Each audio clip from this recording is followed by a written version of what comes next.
오늘 이 아침 우리에게 주신 말씀 보겠습니다. 시편 43편 1절로 5절 말씀을 함께 나눕니다. 하나님, 이 아침도 귀한 말씀 주셨습니다.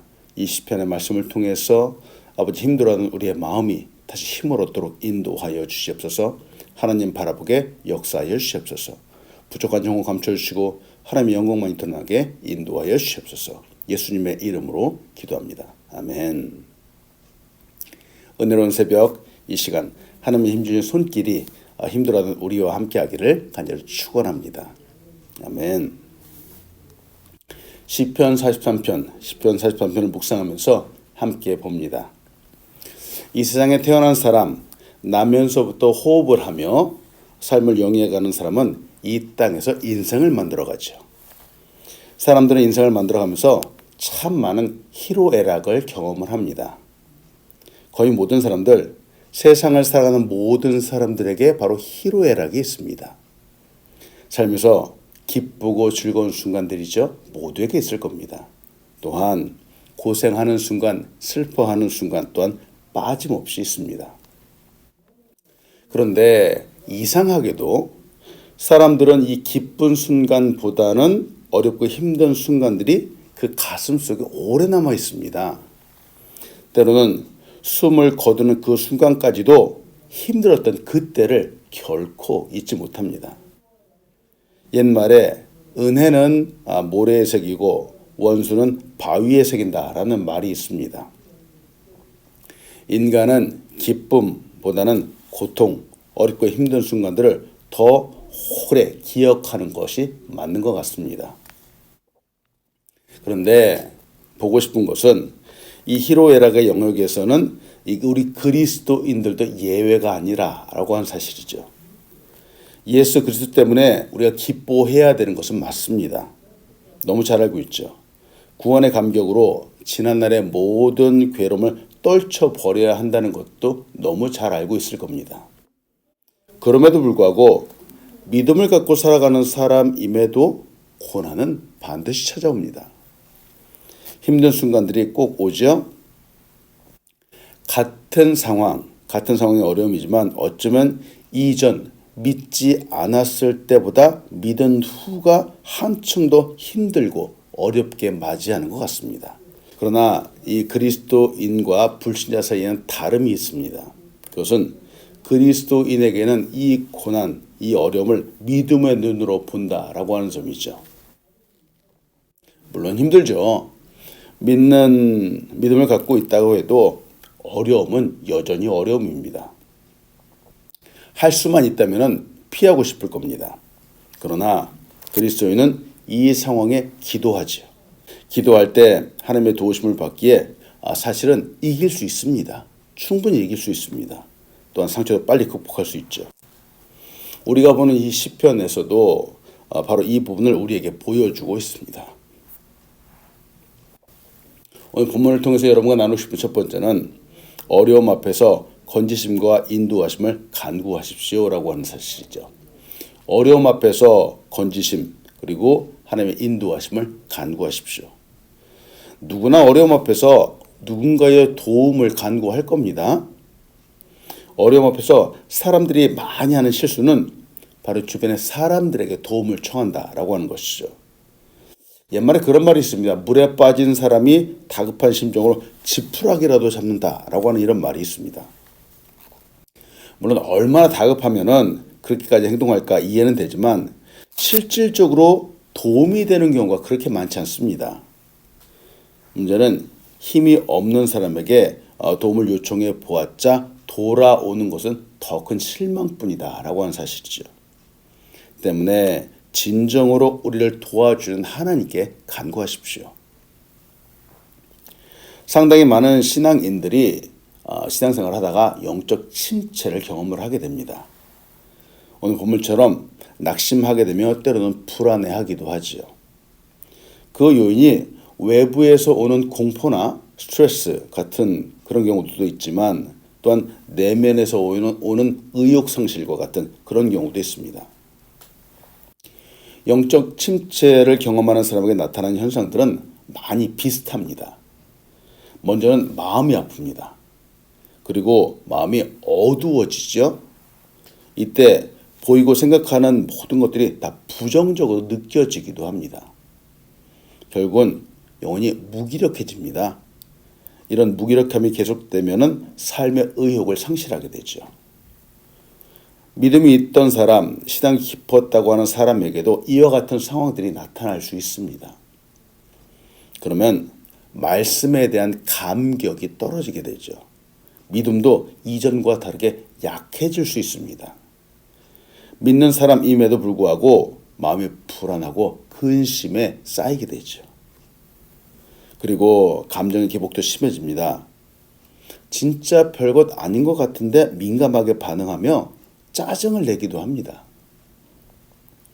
결국 아무도 나를 도울 수 없다라고 생각하게 되고 절망감에 사로잡히게 되죠. 사실 저 역시도 심각하진 않았지만 이런 절망감을 경험해 보기도 했습니다. 사실 이때는 모든 일에 자신감이 없었습니다. 과연 할 수 있을까라는 의문이 모든 일들 가운데 있었습니다. 그때는 저의 상황이 어떻게든 간에 꼭 그 일을 해야만 됐었기 때문에 억지로 하긴 했었지만 참 무척이나 힘든 순간들이었긴 했습니다. 우리뿐만 아니라 성경에서 보여주는 많은 믿음의 조상들도 이런 경험들이 없지 않았습니다. 선제 엘리야도 그랬죠. 엘리야도 바알 선지자들과 싸운 이후에 갑자기 낙담되는 순간을 경험하게 되었습니다. 또한 시편 곳곳에서도 셀 수 없는 많은 어려움 가운데 절망하고 힘들어하는 의인의 모습을 보게 됐죠. 예수님도 그랬습니다. 예수님도 십자가 앞에서 고민하셨습니다. 참 힘들어하시기도 했죠. 그러나 이런 침체의 상황에서 벗어나는 길이 있습니다. 해결 방법이 있습니다. 다시 하나님께로 가는 것입니다. 다시 하나님께로 나아가는 것이죠. 오늘 본 말씀 시편 43편 1절로 3절은 이렇게 말합니다. 하나님이여 나를 판단하시되 경건하지 아니한 나라에 대하여 내 송사를 변호하시며 간사하고 불의한 자에게서 나를 건지소서. 주는 나의 힘이 되신 하나님이시거늘 어찌하여 나를 버리셨나이까. 내가 어찌하여 원수의 억압으로 말미암아 슬프게 다니나이까. 주의 빛과 주의 진리를 보내시어 나를 인도하시고 주의 거룩한 산과 주께서 계시는 곳에 이르게 하소서. 하나님을 믿는 사람들도 억울한 일을 당할 수 있습니다. 불의한 일이 찾아올 수 있습니다. 참 힘든 순간들이죠. 그러나 이와 같은 힘든 순간일수록 더욱 주님을 의지해야 됩니다. 하나님의 도우심, 그 정의로운 판결하심을 믿고 의지해야 합니다.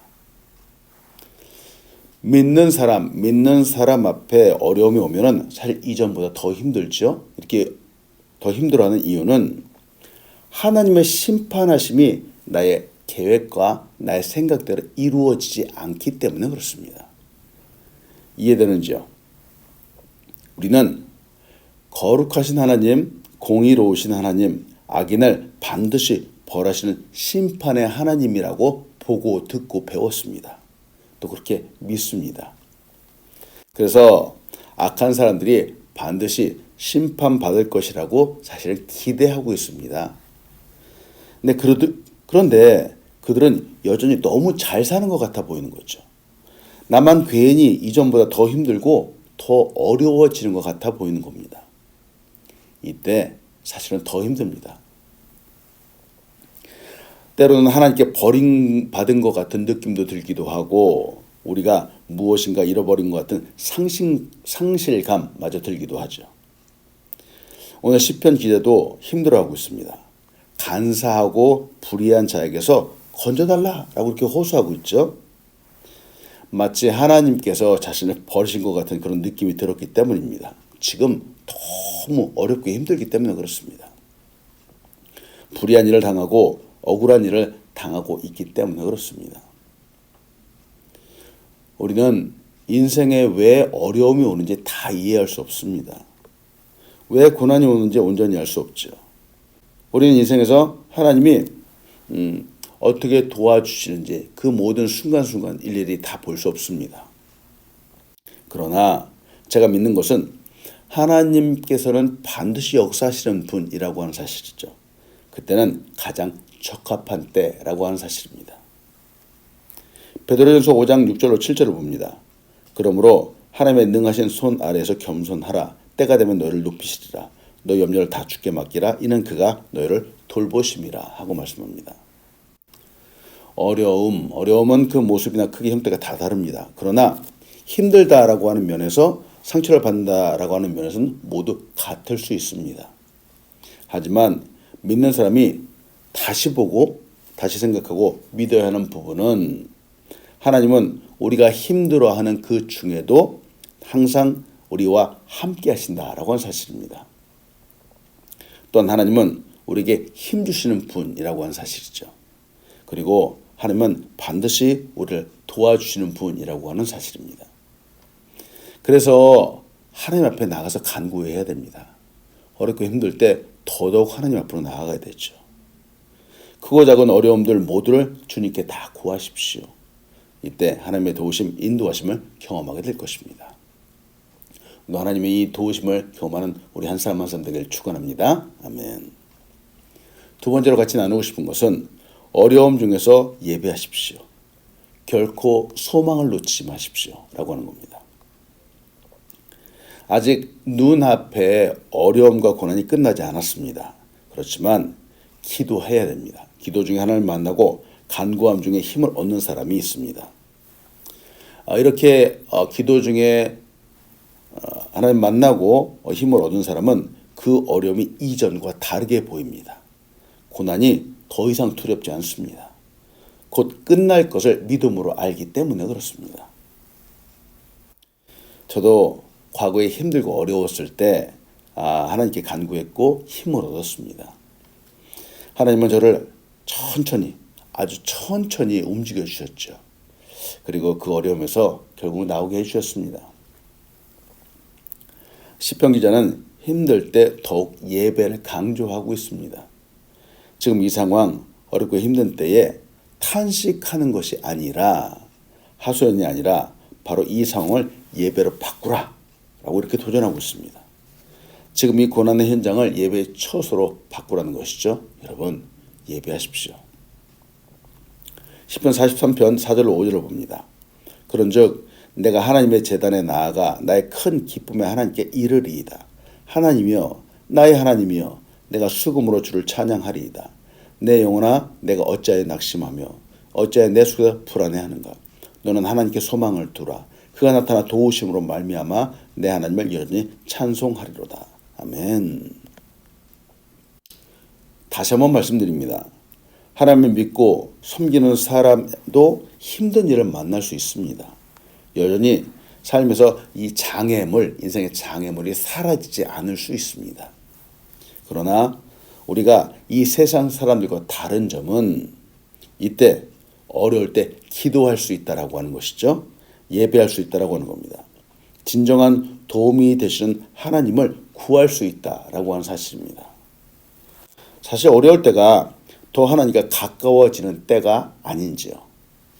우리는 편안함을 추구합니다만 사실 편안할 때는 하나님을 잘 찾지 않습니다. 우리의 마음이 편안할 때는 나태해지기 때문에 그렇습니다. 어느 목사님의 말을 빌리자면은 사람은 고작 지팡이 하나만 있어도 그것을 의지하려고 들지 하나님을 의지하지 않는답니다. 돈 몇 푼, 비빌 언덕, 즉 도와주고 의지할 만한 사람이 한두 명만 있어도 하나님을 잘 찾지 않는답니다.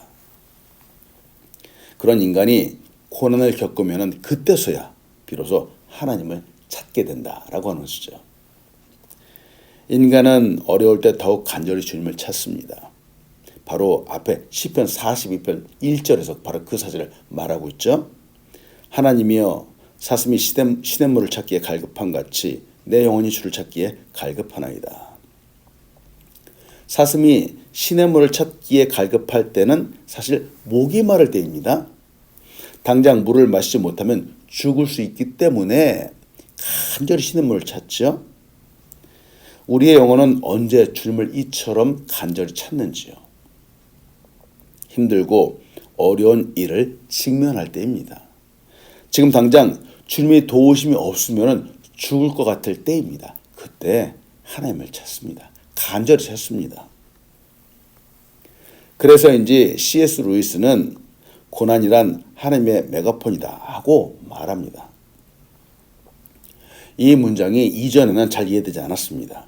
그런데 어려움을 겪고 주님 앞에 무릎 꿇었을 때 저는 이 문장이 무슨 뜻인지 비로소 이해할 수 있었습니다. 어려움의 자리, 힘든 그 상황을 여러분 예배로 바꾸십시오. 그때 우리는 고난 속에서 우리와 함께 하여 주시고 또 힘을 주시고 도움을 주시는 하나님을 만나게 됩니다. 다니엘의 세 친구 기억하시죠? 사드락, 메삭, 아벳느고. 그들은 평상시보다 7배나 뜨거운 풀무불에 던져지게 되었습니다. 엄청난 고난이고 시련이었죠.